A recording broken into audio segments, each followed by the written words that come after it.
In World War I, even light could kill you. One soldier's mistake, a flare fired too early, turned a quiet night into a massacre. It exposed his comrades, betrayed their position, and unleashed the enemy's fury.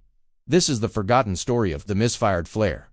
In the age of trench warfare, communication was a constant struggle. Radios were rare, telephones were unreliable, their wires easily cut by shell fire. Instead, soldiers relied on simple signals, whistles, runners, and above all, flare guns. A flare fired into the night sky could mean many things.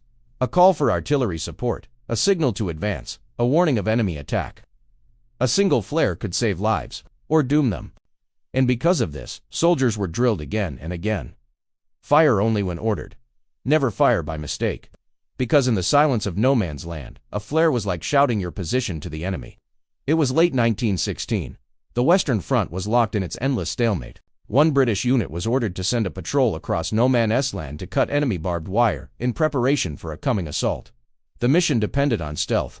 Under cover of darkness, a dozen men crept forward, wire cutters in hand, crawling through the mud.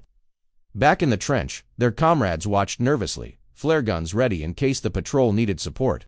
Among those holding the flare was Private James Rowe, a young soldier barely 6 months at the front. He was jittery, terrified of making a mistake, yet desperate to prove himself. He was about to make the mistake of his life.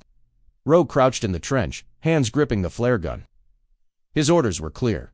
Fire only if the patrol spotted enemy troops and signaled for help. But waiting in the dark was agony. Every rustle of wind sounded like footsteps. Every distant crack echoed like gunfire. His sergeant whispered, "Steady now. Don't jump. Don't you dare fire, unless I tell you." Rowe nodded, but his fear was eating him alive.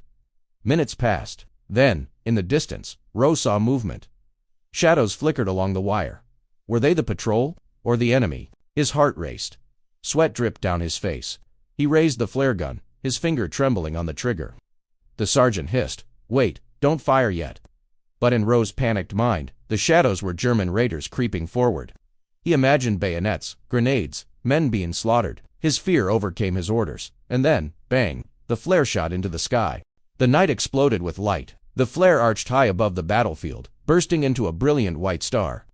It was as bright as day, illuminating no man's land, the patrol, and the entire trench line. Every soldier froze in horror. The patrol, still crawling through the mud, was suddenly exposed. Their silhouettes clear against the blazing sky. Across the battlefield, the Germans saw everything, and they reacted instantly. Machine guns roared to life, sweeping no man's land. The British patrol had no chance. Men were cut down where they lay, bodies shredded by bullets. Those still alive scrambled for cover, but there was none. Artillery joined in, shells screaming overhead and smashing into the British trench. Dirt, blood, and wood flew in all directions. Private Rowe dropped the empty flare gun, staring in disbelief at what he had done.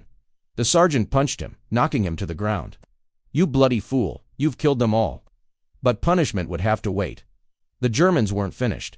For the next 2 hours, the trench was under relentless attack. Mortar shells rained down, destroying dugouts. Barbed wire was blasted apart. Wounded men screamed for medics, but few could reach them in the chaos. The patrol was annihilated. Out of 12 men who went into no man's land, only 3 crawled back alive, and 2 of them would later die of their wounds, and all because of one flare fired too soon. When dawn broke, the battlefield was a graveyard. The patrol's bodies lay twisted in the mud. The trench was wrecked, sandbags shredded, rifles buried under dirt. The survivors gathered in silence, exhausted and broken. They all knew the truth. Private Rowe had panicked, and dozens of men had paid the price. The sergeant reported the incident. Rowe expected execution. Many soldiers in WWII were shot for lesser mistakes, but the officers, weary of war and desperate for men, spared his life. Instead, he was reassigned to labor duty. Rowe lived, but his name was cursed in whispers. To his comrades, he was not James Rowe. He was the flare fool. The misfired flare became a cautionary tale across the regiment. Officers repeated it to every new batch of recruits. "Don't fire until ordered. One flare can kill 100 men." The story spread beyond that trench, repeated by survivors, passed down through letters, and eventually remembered in memoirs. It became one of many trench legends. A grim reminder of how fragile life was in the Great War. Why did Rowe panic? The answer lies in the psychology of trench life. For months, soldiers lived under constant threat. Shells could fall at any moment. Gas could roll in silently.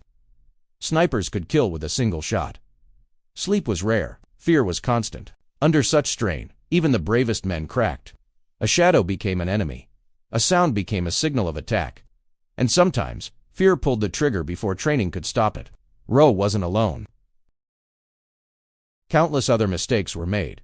Rifles fired by accident, passwords forgotten, signals misread. In trench warfare, the smallest error could unleash disaster. Historians still debate whether the misfired flare was one specific incident or a collection of similar events retold as a single story.